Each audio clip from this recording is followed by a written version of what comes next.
Bienvenue à tout le monde, bienvenue. On va rentrer directement dans, dans notre sujet, qui est la reconnaissance officielle de Mohamed VI, le roi du Maroc, et son Marzen, entre guillemets, la reconnaissance officiellement, dans les documents officiels de la République arabe sahraoui démocratique, qui est la République du Sahara occidental, représentée par le Front Polisario. Alors, on voit beaucoup la presse du Marzen, et puis beaucoup de Mberda'in, on les appelle Mberda'in en Algérie, des manipulés, venir dire la RASD n'existe pas, ça n'existe pas, il n'y a que l'Algérie qui la reconnaît, blablabla. L'Algérie, l'Afrique du Sud et tous les États d'Afrique, de l'Union africaine, ainsi que différents États d'Amérique du Sud, d'Europe, d'Asie, etc. Mais quand on voit un petit peu les journaux du Marzen, quand on parle du Marzen, c'est le régime qui gouverne actuellement le Maroc. Aucun régime n'est éternel. Donc, par exemple, les pays du continent américain qui reconnaissent encore, blablabla, 17 juin 2019, le pays du continent américain qui reconnaissent encore la très fictive RASD sur mafrique.ma. Donc, c'est un journal du Marzen. Express, un journal Brazni à 100%, qui dit le 26 mai 2020, par ailleurs, 165 membres des Nations Unies ne reconnaissent pas la pseudo-RASD, ce qui est complètement faux, puisqu'il y a au moins les 50, plus de 50 pays de l'Union africaine dans le Maroc, dans le royaume du Maroc. Et on va le prouver dans cette vidéo. Pas d'adhésion à l'UA, sans l'accord de la RASD. Effectivement, cela n'empêche, c'est sur le bureau de cette entité fictive que la demande du Maroc atterrira. Un groupe d'acteurs culturels marocains ont été surpris par la participation de l'entité fictive de la RASD au concours Festival The Cookout. Et presque tous les articles sont comme ça. Maintenant, on va aller voir dans le document le plus officiel d'un État, qui est appelé dans certains États journal officiel, par exemple en Algérie, ou en France et au Maroc, le bulletin officiel. Qu'est-ce que le bulletin officiel du Royaume du Maroc? Le bulletin officiel du Royaume du Maroc, en arabe, en abrégé BORM ou simplement BO, anciennement bulletin officiel de l'Empire chérifien, est une publication de l'État marocain, édité en arabe et en français par le secrétaire général du gouvernement et consignant notamment les textes de loi, les dahir, les décrets et des traités internationaux. L'édition générale en arabe est bi-hebdomadaire et celle de la traduction officielle en français bimensuelle. C'est-à-dire en arabe, c'est 2 fois par semaine et en français, elle est 2 fois par mois. Sa première édition, mise en place dans le cadre du protectorat français dans l'Empire chérifien, établi par le traité franco-marocain de Fès le 30 mars de 1912, remonte au 1er novembre 1912. On en reparlera puisque ceci est la preuve que, contrairement à ce qu'ils affirment, officiellement l'État marocain existe depuis 1912. Mais bon, ça c'est une autre histoire. Donc, une fois qu'on a vu ça, on va aller sur le site officiel du Royaume du Maroc, secrétaire général du gouvernement, les bulletins officiels de 1912 à 2019. On tape 2017 sur l'année qu'on recherche, et sur le bulletin du 31/01/2017, ici, on clique sur télécharger, et on l'a en PDF, et on tombe sur ce fameux bulletin officiel du Royaume du Maroc, l'édition officielle du 2 Jumada 1 1438, ce qui correspond au 31 janvier 2017. Sommaire, textes généraux. Acte constitutif de l'Union africaine. C'est l'acte où le Royaume du Maroc a rejoint l'Union africaine, c'était en 2017, après avoir quitté l'Union africaine en 1984, pour ne pas reconnaître justement la République arabe sahraoui démocratique, parce qu'elle était membre de l'Union africaine. Donc, Zahir, c'est un Zahir du 2 Jumada, 31 janvier 2017, porte en publication de l'acte constitutif de l'Union africaine, fait à Lomé le 11 juillet 2000, et du protocole de l'amendement annexé au dit acte, adopté à Addis Abeba. Voilà, donc c'est l'acte officiel, c'est le document officiel qui confirme l'adhésion du Royaume du Maroc à l'Union africaine. Donc derrière du 31 janvier 2017, etc. On va voir que c'est au nom du roi du Maroc que ceci est fait. Louange à Dieu seul. Grand sceau de Sa Majesté Mohamed VI. Donc c'est bien Mohamed VI. C'est au nom de Mohamed VI que ceci est publié et c'est sur le journal officiel de l'État marocain. Que l'on sache par les présentes, puisse Dieu en enlever et en fortifier la teneur, en élever et en fortifier la teneur, que notre majesté chérifienne, notre majesté, leur majesté chérifienne, c'est Mohamed VI.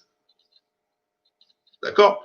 Vu l'acte constitutif de l'Union africaine fait à Lomé le 11 juillet, protocole sur les amendements annexés au dit acte adopté à Addis Abeba, Éthiopie, le 3 février 2003 et à Maputo, Mozambique, le 11 juillet 2003. Vu la loi numéro 0117 portant approbation, dire acceptation. L'approbation, c'est l'acceptation de l'acte constitutif. Par qui? Par le Maroc. Et du protocole y annexé précité. Promulgué par le Zahir numéro 1-1701 du 21 Rabi' de 1438, le 20 janvier 2017. On ira voir après le 20 janvier 2017 ce qui est dit. Mais ce qui est sûr, c'est que, voilà, sur le bulletin officiel du Maroc, voilà ce qu'on va retrouver, etc. Signé aussi par le chef du gouvernement de l'époque, Abdel Ilah Ben Kéran, acte constitutif de l'Union africaine. Nous, chefs d'État et de gouvernement des États membres, les États, donc l'État membre, un État reconnu, c'est pas entité, c'est un État. Les États, donc nous, chefs d'État et de gouvernement des États membres de l'Organisation de l'Unité africaine, l'OUA. 1.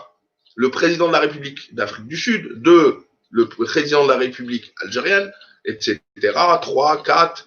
La Côte d'Ivoire, le Congo, de la République arabe d'Égypte, de la République fédérale démocratique d'Éthiopie, Gabonais, Libéria, guide de la révolution du 1er septembre de la grande Jamahiriya arabe libyenne, de la République de Madagascar, de Malawi, de la République, de la Mauritanie en 1932, du Nigeria, et au numéro 40, nous trouvons ici 40, le président de la République arabe sahraoui démocratique.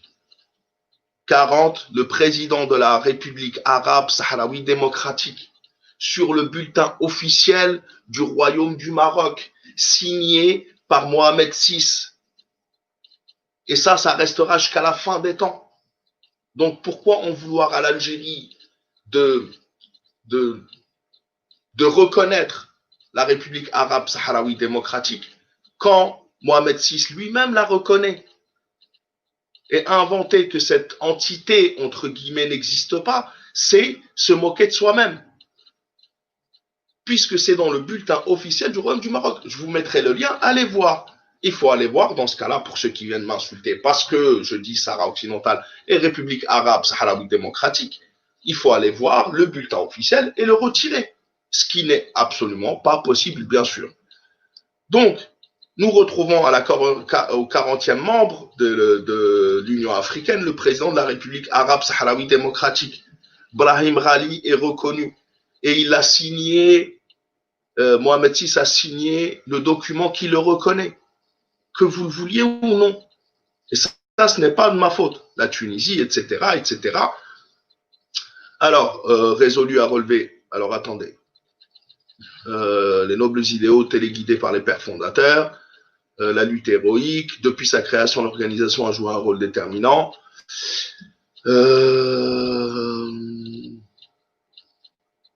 On va voir ce qu'ils sont obligés de respecter. Donc ça, c'est ce que veut dire les trucs. Il est institué par la présente une Union africaine conformément aux dispositions du présent acte. L'objectif de l'Union sont les suivants. Réaliser une plus grande unité et solidarité entre les pays africains et entre les peuples d'Afrique. Donc, les pays dont la RASD. Défendre la souveraineté et l'intégrité et l'indépendance des États membres. En 40e position, je vous rappelle, la République arabe sahraoui démocratique. Donc, le Royaume du Maroc devrait se battre pour défendre la souveraineté et l'intégrité territoriale de la République arabe sahraoui démocratique. Eh oui. Accélérer l'intégration politique et socio-économique. On va voir, est-ce qu'il y a la possibilité qu'un État soit... voilà.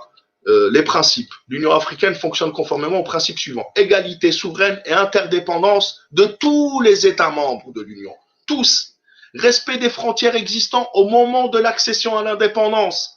Donc, le Royaume du Maroc, ou le Makhzen, parce que là, il se moque du peuple marocain, comme je vous l'ai dit, et je vous rappelle qu'en 1912, le sultan du Maroc a fait venir la France et le protectorat de l'IOT contre le peuple marocain. Qu'on soit bien d'accord. Et là, il se moque encore une fois de lui, puisqu'il reconnaît d'un côté la République arabe sahraoui démocratique, et qu'il s'engage au respect des frontières existantes au moment de l'accession de l'indépendance, et il s'engage à l'égalité souveraine et interdépendance de tous les États membres, la participation des peuples africains aux activités, etc. Et en même temps, il leur dit de ne pas reconnaître et d'aller mourir pour une cause perdue d'avance, puisque, voilà, c'est dans le bulletin officiel. C'est malheureusement règlement pacifique. Voilà, il s'engage aussi au règlement pacifique des conflits entre les États membres de l'Union par les moyens appropriés qui peuvent être décidés par la conférence de l'Union. Interdiction de recourir ou de menacer de recourir à l'usage de la force entre États membres de l'Union. Non-ingérence d'un État membre dans les affaires intérieures d'un autre État membre. Le droit de l'Union d'intervenir dans un État membre sur décision de la conférence dans certaines circonstances graves, à savoir les crimes de guerre, ce qui se passe, les génocides et les crimes contre l'humanité. Donc, quand l'Algérie sauve la population sahraoui en 1975 de se faire bombarder et assassiner et de se faire bombarder par le napalm, ça fait partie des principes de l'Union africaine que le Royaume du Maroc a accepté à l'époque et a accepté de nouveau en 2017.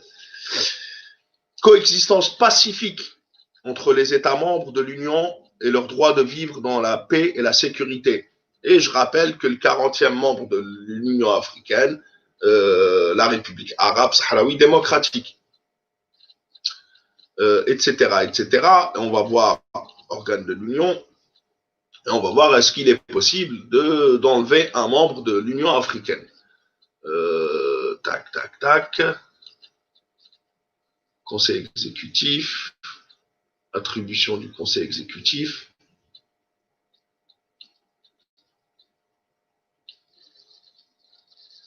Réunion. Institution financière. Imposition de sanctions. La conférence détermine comme suit les sanctions appropriées imposées à l'encontre d'un État membre qui serait en défaut de paiement de sa contribution, etc. Le droit de vote. Donc, privation du droit de prendre la parole aux réunions, droit de vote, droit pour les ressortissants de l'État membre concernés d'occuper un poste ou une fonction au sein des organes de l'Union, de bénéficier de toute activité ou d'exécution de tout engagement dans le cadre.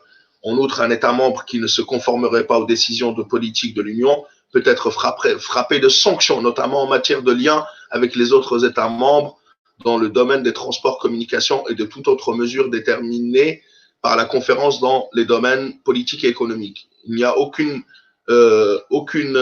sanction qui peut mener à être exclu, à l'exclusion d'un État membre de l'Union africaine. On va poursuivre. Admission comme État membre. Tout État africain peut à tout moment, il n'y a rien. Suspension. Le gouvernement qui accède au pouvoir par des moyens anticonstitutionnels ne sont pas admis à participer aux activités de l'Union. Voilà pourquoi n'oubliez pas le 12-12. Cessation de qualité de membre. Tout État qui désire se retirer de l'Union africaine on notifie par écrit au président de la commission qui en informe les États membres. Une année après la dite notification, si celle-ci n'est pas retirée, le présent acte cesse de s'appliquer à l'État concerné qui, de ce fait, cesse d'être membre. Pendant la période d'un an visée au paragraphe 1, le président du présent article, tout État membre désireux de se retirer de l'Union doit se conformer aux dispositions, etc. Donc, il n'y a à aucun moment la possibilité d'exclure un des États membres. Au pire, il y a une suspension si tu ne respectes pas la Constitution et point à la ligne. Donc, pour en revenir, la schizophrénie du Makhzen est à son paroxysme. Il faut un petit peu se calmer, vérifier que dans le journal officiel du Royaume du Maroc, il n'y ait pas la République arabe sahraoui démocratique qui soit nommée avant de dire ou de reprocher à certains pays de reconnaître la République arabe sahraoui démocratique. Et c'est pareil, c'est-à-dire que tous les États membres de l'Union africaine reconnaissent tous les autres États membres de l'Union africaine, qu'ils le veuillent ou non. Sinon, il ne fallait pas participer à l'Union africaine et personne n'a forcé le Royaume du Maroc à revenir en 2017. En tous les cas, voilà la preuve, et je vous mettrai le lien, bien sûr, ceux qui veulent vérifier.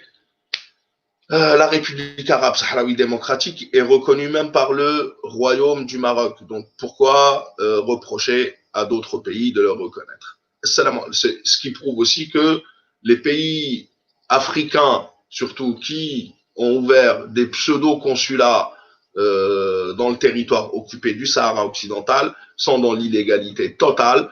Mais bon, c'est comme ça, ils ont le soutien de la France ou de certaines puissances comme ça. Que voulez-vous faire? C'est pour ça que la lutte du peuple sahraoui pour l'autodétermination est plus que légitime. Salam alaikum wa rahmatullah, à la prochaine, inchallah, la patrie ou la mort nous vaincrons. Et ne vous énervez pas contre moi, allez vous énerver contre le journal officiel du Royaume du Maroc.